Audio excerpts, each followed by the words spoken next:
Bismillahirrahmanirrahim. Assalamualaikum warahmatullahi wabarakatuh. 10 keutamaan surah Al-Fatihah dibaca rutin, diamalkan dan mengharap ridho Allah Subhanahu wa taala. Pertama, induknya Al-Qur'an. Hadis Nabi sallallahu alaihi wasallam, alhamdulillah, yaitu Al-Fatihah adalah ummul Qur'an, ummul kitab dan asyabul matsani. Hadis riwayat Tirmidzi. Yang kedua, dapat menyembuhkan penyakit asy-syifa. Allah berfirman dalam surah Al-Isra ayat 82, dan kami turunkan Al-Quran, suatu yang menjadi penawar obat dan rahmat bagi orang-orang yang beriman, dan Al-Quran itu tidaklah menambah kepada orang-orang yang zalim selain kerugian. Yang ketiga, syarat sah solat, rukun dari solat. Rasulullah sallallahu alaihi wasallam bersabda, tidak sah solatnya orang yang tak membaca surah Al-Fatihah. Hadis riwayat Muslim.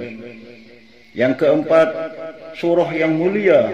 Rasulullah sallallahu alaihi wasallam bersabda, ia adalah surah, segala puji bagi Allah Tuhan semesta alam.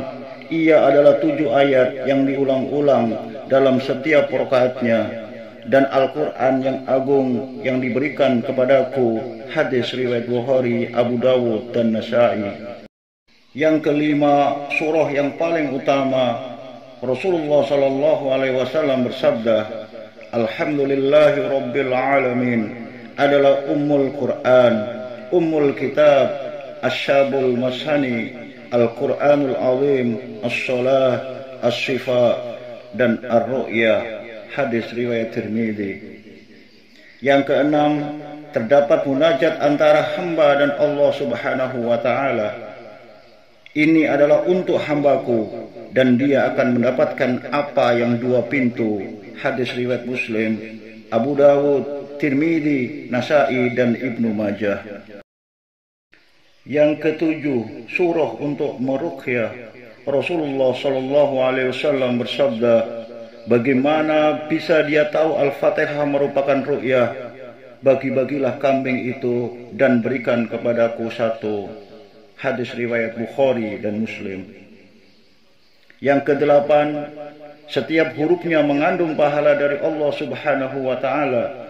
Rasulullah sallallahu alaihi wasallam bersabda, tidaklah kamu baca 1 huruf saja kecuali akan mendapatkan pahala dari Allah Subhanahu wa taala.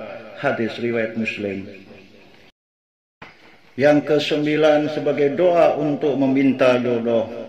Sabda Nabi sallallahu alaihi wasallam, setiap urusan kehidupan yang tidak diawali dengan ucapan bismillahirrahmanirrahim, maka dia akan terputus. Hadis riwayat Abu Dawud. Yang ke-10, mengandung 7 ayat pujian yang dibaca berulang-ulang. Firman Allah Subhanahu wa taala dalam surah Al-Hijr ayat 87, dan sesungguhnya kami telah berikan kepadamu 7 ayat yang dibaca berulang-ulang dan Al-Quran yang agung. Mudah-mudahan kita selalu membaca dan mengamalkan surah Al-Fatihah serta mengharap pahala ridho dari Allah Subhanahu wa taala. Amin. Wassalamualaikum warahmatullahi wabarakatuh.